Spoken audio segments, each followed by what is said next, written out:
নির্বাচন অনুষ্ঠানের তারিখ নিয়ে অনিশ্চয়তা কি কাটল? আজকে প্রধান উপদেষ্টা আপনারা জানেন যে তিনি বলেছেন তার সাথে দেখা করতে গিয়েছিলেন জাতীয় ঐকমত্য কমিশনের দুজন সদস্য জনাব প্রফেসর আলী রিয়াজ এবং জনাব বদিউল আলম মজুমদার। তিনি তাদেরকে বলেছেন সংস্কারের কার্যক্রমকে যতটুকু সম্ভব এগিয়ে আনতে এবং আগামী ডিসেম্বর থেকেই নির্বাচনী কার্যক্রম হবে বা ডিসেম্বরে নির্বাচন হবে।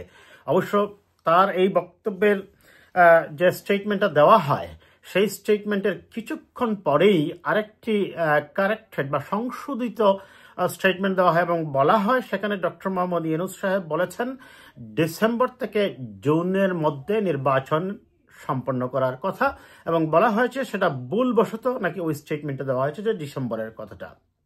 আমরা আসছি সেই ডিসেম্বরের থেকে জুনের সম্ভাব্য তারিখের ব্যাপারে এবং রাজনৈতিক দলগুলোর যে প্রতিক্রিয়া, বিশেষ করে বিএনপি, জামায়াত সহ আরও দলগুলা কি বলছে এবং একজন সামাজিক যোগাযোগ মাধ্যমে একজন অ্যাক্টিভিস্ট বলেন আর একজন সকল বিপ্লবী বলেন ফরহাদ মাজার সাহেব গতকালকে যে কথাটা বলেছে আমি সেটা নিয়ে আলোচনা করব। প্রথমেই আসি যদি আমরা জনাব ফরহাদ মাজার সাহেবের একটি কথা, তিনি গতকালকে একটি অনুষ্ঠানে বলছিলেন যে নির্বাচন হলে লুটেরা, ধনিক শ্রেণী এবং চাঁদাবাজের, অর্থাৎ তার ভাষায় যে নির্বাচনের মাধ্যমে যে প্রতিনিধিগুলো আসে তারা সত্যিকার অর্থে জনগণের প্রতিনিধি হয় না, কিংবা তারা লুটেরা, ধনিক শ্রেণী গোষ্ঠীর স্বার্থকেই বা কায়েমি স্বার্থবাদীদের দেখভাল করে। জনাব ফরহাদ মাজার নিঃসন্দেহে একজন সিনিয়র নাগরিক এবং তার অনেকগুলা কথা, বিশেষ করে নির্বাচন নিয়ে এবং গত এই আন্দোলন নিয়ে তিনি এই কথা যে শুধু গতকালকেই বলেছেন তা কিন্তু নয়, তিনি এর আগেও বহুবার বলেছেন। তিনি বলেছেন এই আন্দোলন ছিল একটি বিপ্লব। তো তার ভাষায় যদি বিপ্লব হয়ে থাকে তাহলে বিপ্লবী সরকার ক্ষমতায় আসার পর যা হবার তিনি তার পক্ষেই বহুদিন থেকেই বলে আসছেন। অবশ্য গতকালকে তিনি আবার সেটাকে অভ্যুত্থানই বলেছেন।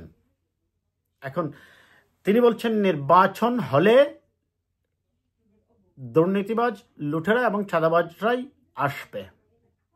প্রশ্নটা হচ্ছে নির্বাচন ছাড়া তাহলে রাষ্ট্র পরিচালনার দায়িত্ব কারো কাছে দেওয়ার আর কি পন্থা বা কি পথ খোলা আছে, এটা তিনি অবশ্য ব্যাখ্যা করেননি। যদি তার ভাষায় সেটা বিপ্লবী সরকার হয়, ইয়েস, তাহলে তার সেই যুক্তিটা ঠিক আছে, কিন্তু এটা বিপ্লবী সরকার নয়, এটি সংবিধানের আলোকেই পরিচালিত হচ্ছে এবং দেশের প্রচলিত সংবিধান মেনেই এখনো পরিচালিত হচ্ছে। হয়তো কিছুটা দু একটা ডেভিয়েশন আছে। তার এই কথার প্রেক্ষাপটে খুব স্বাভাবিকভাবে সোশ্যাল মিডিয়া এটা অনেক ব্যাপক আলোচনা হয়েছে, অনেকেই আলোচনার সমালোচনা পক্ষে বিপক্ষে যুক্তি তুলে ধরেছেন। এটার একটা বিশেষ কারণ হচ্ছে যে নির্বাচন নিয়ে এক ধরনের যে দুয়াশা, ডক্টর মোহাম্মদ ইউনূস সাহেব আজকেও বলেছেন আমি যদি ধরে নেই তাদের সেকেন্ড যে স্টেটমেন্টটা এটাই হচ্ছে সঠিক, তাহলে ডিসেম্বর থেকে জুন পর্যন্ত এর মধ্যে।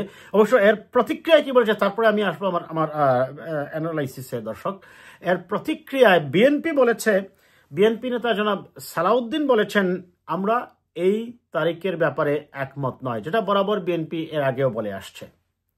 জামায়াতে ইসলামী যেটা বলেছে তাদের বরাবরের মতো তাদের কথাটা এক ধরনের দুয়াশা এবং এক ধরনের ধূম্রজাল থেকে দড়ি মাছ নাসুই পানি অবস্থানের মতো। জামায়াতের সেক্রেটারি গোলাম পরোয়ার বলছেন যে ঐকমত্য না হয়ে নির্বাচনে গেলে নির্বাচন অনুষ্ঠান নিয়ে সংখ্যা থেকে যাবে। খেয়াল করুন, তার মানে সংস্কার কতটুকু সংস্কার হবে, যেখানে প্রফেসর মোহাম্মদ ইউনূস সাহেব বলছেন যে সংস্কার সংক্ষিপ্ত করে ডিসেম্বরের মধ্যে বা ডিসেম্বর জুনের মধ্যে নির্বাচন করার কথা বলছেন। তারপরে আসুন, এই বিএনপি জামাত দুই পক্ষই, তার মানে এক পক্ষ বলছে সংস্কার না করে নির্বাচনে গেলে সংখ্যা হবে, আর বিএনপি বলছে আমরা এই তারিখের ব্যাপারে ঐকমত্য নয়। এখন একটা জিনিস দেখুন, এই নির্বাচনটা আমি এখনো বিশ্বাস করি এবং করতে চাই প্রফেসর মোহাম্মদ ইউনূস কোনোভাবেই নির্বাচন ছাড়া দীর্ঘমেয়াদে তিনি ক্ষমতায় থাকতে চান না।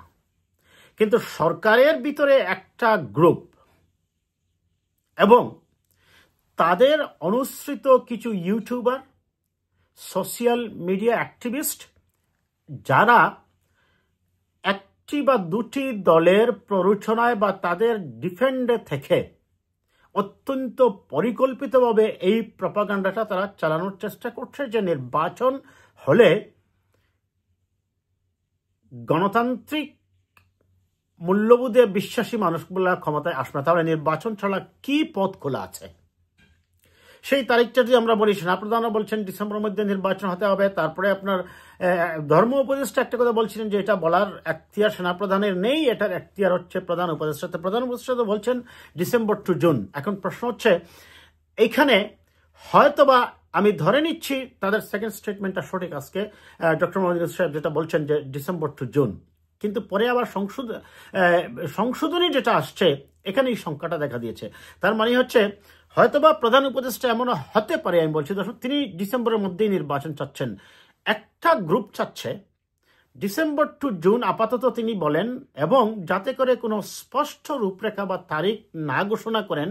তাতে হবে কি, যদি নির্বাচনকে কোনোভাবে মে জুনের দিকে তারিখটাকে ফিক্সড করা যায়, খুব সঙ্গত, কারণ এই বাংলাদেশের যে আবহাওয়াগত দিকগুলো আছে সেটা যদি আমরা বিবেচনা করি, মে জুনে জুলাইয়ে খুব বেশি বৃষ্টিপাত হয়, এমনকি বন্যাও দেখা দিতে পারে, কিংবা অতিরিক্ত বৃষ্টির ফলেও যদি পানি হয়, সেই ক্ষেত্রে নির্বাচনের উপযুক্ত বা অনুকূল পরিবেশ নাও থাকতে পারে।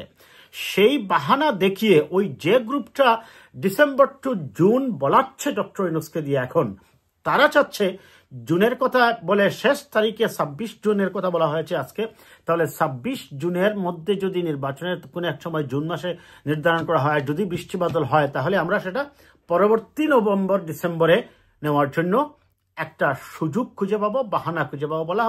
বলা হবে যে নির্বাচনের জন্য এত তাড়াহুড়া কেন। এখন তার মানে এই যে ডক্টর মোহাম্মদ ইউনূসের আজকে যে কথাটা, সেই কথা থেকে আমি কারণ ডক্টর মোহাম্মদ ইউনূস নিশ্চয়ই এত বোকা নন, তিনি ওইটা বুঝেন যে যদিও তার অনেকগুলো সফলতা আছে, দু একটি জায়গায় তাদের ব্যর্থতাও আছে।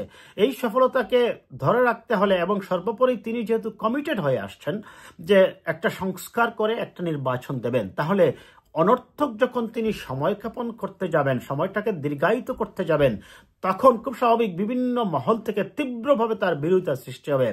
তিনি, আমি আশা করি অন্তত, যে তার জনপ্রিয়তাটাকে নষ্ট করতে চান না, তার রেসপেক্টের জায়গায়, জনপ্রিয়তার চেয়ে বড় কথা হচ্ছে তার রেসপেক্টের জায়গায় তিনি নষ্ট করতে চাইবেন না।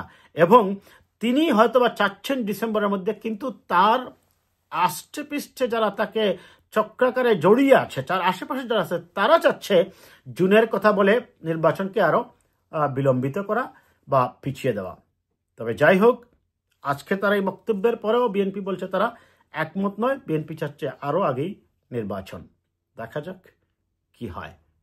তবে নির্বাচন বিষয়ে, নির্বাচনের তারিখ নিয়ে যত তাড়াতাড়ি প্রধান উপদেষ্টা সুস্পষ্ট রূপরেখা দিবেন, ততই এইটা নিয়ে বিতর্কটা কম হবে এবং মানুষ তখন মনোযোগ দেবে সংস্কারের বিষয়টা কত তাড়াতাড়ি করা যায়। আজ এ পর্যন্তই।